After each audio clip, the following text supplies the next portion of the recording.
오늘 아침을 여는 말씀은 베드로 후서 1장 3절과 4절의 말씀입니다. 그의 신기한 능력으로 생명과 경건에 속한 모든 것을 우리에게 주셨으니 이는 자기의 영광과 덕으로서 우리를 부르신 이를 알므로 말미암음이라. 이로써 그 보배롭고 지극히 큰 약속을 우리에게 주사 이 약속으로 말미암아 너희가 정욕 때문에 세상에서 썩어질 것을 피하여 신성한 성품에 참여하는 자가 되게 하려 하셨느니라. 할렐루야. 오늘 말씀을 통해서 주님의 뜻을 깨닫는 그 지혜와 기도의 응답을 누리는 은총이 우리 모두에게 넘치게 될 줄로 믿습니다. 베드로는 이 베드로 후서의 시작을 하나님께서 날 부르셨다고 하는 그 택하심에 대한 소명을 언급하면서 우리 그리스도인들의 신앙이 흔들리지 않고 믿음을 포기하지 말 것을 당부하고 있습니다. 왜 시작부터 부르심과 택하심을 언급하고 있는가? 지금 베드로가 이 후서를 쓸 때의 그 상황은 로마인들이 기독교인들을 핍박하고 그 핍박에 못 이겨 로마에 있던 신앙인들 그 다수가 튀르키예 서쪽 지역으로 이주를 한 상황이었습니다. 이 베드로 전후서 편지를 로마에 남아서 베드로와 함께 신앙생활을 하고 있는 성도들에게 뿐만 아니라 이 튀르키예 서쪽으로 이주한 그리스도인들을 향한 편지이기도 했던 것입니다. 한번 내 자신을 대입해서 상상해 보기를 원하는데요. 여러분과 제가 예수님을 믿는데 핍박이 너무 심해요. 까딱하면 죽습니다. 그래서 핍박이 덜한 곳으로 우리 가족이 이주를 했어요. 그 이주한 곳에서 나의 마음이 어떨까요? 그냥 편하게 안심하며 다행이다 라고 생각하면서 살아가는 게 전부일까요? 그런 사람도 있겠지만 대다수는 한편으로는 여전히 핍박 가운데 있는 그 로마 기독교인들을 향한 그 걱정과 또 왠지 모를 미안함 같은 것들이 마음속에 남아있지 않겠습니까? 그럴수록 더 굳센 믿음으로 내 삶에서 내 믿음 흔들리지 않고 하나님 붙잡으면서 살아가야 된다고 하는 것을 알고는 있는데 현실은 그럴수록 신앙생활에 힘이 빠지고 무기력감에 붙잡혔다고 하는 것입니다. 그래서 베드로는 이 후서 도입 부분에 하나님께서 날 부르셨고 이곳으로 이끄셨으며 날 택하셨음을 다시 한번 기억하면서 절대 좌절하거나 낙심하지 말 것을 당부하고 있는 것입니다. 저 역시 부끄럽게도 저를 향한 그 하나님의 부르심을, 택하심을 최근까지도 의심했었어요. 미술을 하다가 신학교로 들어갔을 때부터 수로 목회자로 들어갔다가 목사 안수를 받을 때에도 일본 선교사로 파송되었을 때에도 매번 똑같은 고민을 했었습니다. 주님, 이 길로 가라고 하신 것이 정말 주님이 맞습니까? 이 의구심이 목회의 고비 앞에서 항상 떠오르는 거예요. 왜요? 아직까지도 해결이 되지 않았으니까요. 그런데 여러분, 좀 더 솔직하게 말씀드리고자 합니다. 해결되지 않았다라고 하는 핑계를 대고 싶었기 때문입니다. 그 의구심이 결국에는 내가 하나님을 향한 간절함이 없기에 생기는 핑계였다고 하는 것이죠. 저는 예전에 본문 3절과 4절을 읽을 때에 절망하며 화가 났었습니다.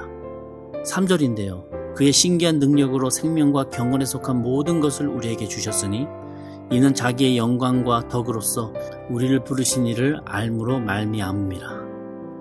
우리를 부르신 예수를 알고 믿는 그 그리스도인들에게 그의 그 신기한 능력으로 모든 것을 주셨는데 뭘 주셨다고요? 생명과 경건에 속한 모든 것을 주셨대요. 주님, 장난합니까? 그 신기한 능력으로 믿는 자들에게 재물과 명예에 속한 모든 것을 주셔야 행복하게 먹고 살면서 상대적 풍요함을 누리죠. 상대적으로 축복받았다고 확신하죠. 무슨 얼어 죽을 생명과 경건입니까? 생명은 너무 당연한 것이고 경건은 너무 포괄적이잖아요. 뭐 잡히는 걸 주셔야죠. 4절입니다. 이로써 그 보배롭고 지극히 큰 약속을 우리에게 주사 이 약속으로 말미암아 너희가 정욕 때문에 세상에서 썩어질 것을 피하여 신성한 성품에 참여하는 자가 되게 하려 하셨느니라. 기독교인들에게 약속을 해주셨는데 어떤 약속이었는가? 내 정욕 때문에 썩어질 세상 것을 피하고 신성한 그 성품의 소유자가 되는 약속이랍니다. 주님, 진짜 장난하십니까? 내 정욕을 채워주는 약속을 해주셔야죠. 썩어질 세상 것이라고 하시기 전에 썩기 전에 한번 죽도록 누려나 보기를 원합니다. 왜 계속 주시는 것은 하나도 없이 있던 것도 없애고 내려놓으라고 말씀하세요? 이게 무슨 약속입니까? 이게 무슨 축복입니까? 결국 하나님께서는 세상적 행복에 대한 내 기대를 내려놓으라고 말씀하시는 것이더라고요. 목회자 마음속에 세상적 행복감과 세속적 기대감이 그 안에 있을 때에 얼마나 성경 내용과는 반대되는 삶을 살 수밖에 없고, 말과 행동이 다른 삶으로 인해서 본인뿐만 아니라 성도들에게도 상처 줄 수밖에 없는지를 뼈저리게 깨닫게 하시는 그런 말씀이에요. 목사 안수를 받을 때에도, 일본 선교사로 가 있을 때에도 나름 열심히 최선을 다해 살아갔지만 제 안에는 여전히 세상적인 기쁨을 바라고 세속적 행복을 추구하고 싶은 마음이 있었습니다. 그렇기에 목회적인 고난 앞에서도 아프지만 영적인 간절함이 없는 거예요. 영적으로 간절한 척하는 연기력은 늘어나는데 마음속에 간절함은 없습니다. 그래서 기도하는 척은 하지만 기도 속에 하나님을 찾는 능력은 제로에 가깝죠. 그러니 세상 행복을 바라보면서 이 목회길 가는 게 맞는 건지, 세상 기쁨을 동경하면서 여전히 거룩하지 못한 내가 자격이 있는 건지, 이렇게 두 마음을 품으며 자학하고 있는 제 속에는 오늘 베드로후서 1장의 내용인 부르심과 그 택하심의 확신이 없었다고 하는 것입니다. 그렇게 세상과 나를 비교할 때 모든 목회 여정이 불안하고 의심이 들 수밖에 없었고, 그러니 숨겨왔던 그 얕은 영적인 깊이는 금방 바닥을 보이게 맙니다. 매번 깊이가 있는 척을 해야 되니까 초조하고 두렵습니다. 그래도 세상 기쁨을 추구하는 그 마음을 내려놓지 못하더라고요. 결국 하나님께서는 제 자녀의 건강을 흔드셔서 제 마음속에 은근히 바라고 놓지 않았던 세상적인 행복과 기쁨을 포기하시게끔 하시더라고요. 자녀가 없었을 때는 절대 몰랐었던 자녀의 아픔 앞에서 무기력한 나로 인해 마음이 다 무너져 내릴 때, 진짜 죽고 싶을 정도로 무너질 때, 그때 원치 않아도 세상 기쁨과 세상 행복을 추구하는 마음까지도 무너져 내리게 하시더라고요. 하나님께서는 베드로 사도에게 확실하게 말씀하셨겠지만, 그래서 베드로도 로마 시내를 빠져나오다가 다시 로마로 들어가 순교한 것이겠지만, 주님은 저에게도 끊임없이 말씀하십니다. 특별한 말씀은 아닙니다만, 성중아, 세상 행복에 대한 기대를 내려놔. 이번 생에 세속적으로 행복하고 편하게 살기를 포기해. 너 늦었어.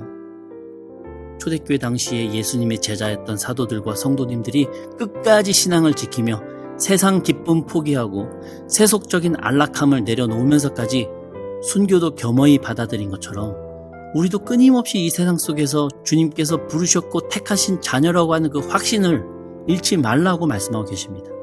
그럴 때 이 세상 속에서 흔들리지 않을 수 있다고 하는 거예요. 저도 시간이 지날수록 결단해야 될 때가 다가옴을 느낍니다. 어떤 결단입니까? 세상 기쁨을 포기한다고 하는 결단입니다. 거룩과 세속은 함께 할 수 없음을 마음으로 인정하고 받아들이며 그 거룩을 택하여 목회자로서 세상을 버린다고 하는 결단입니다. 목회자에게 이보다 더 무서운 결심이 어디 있겠습니까?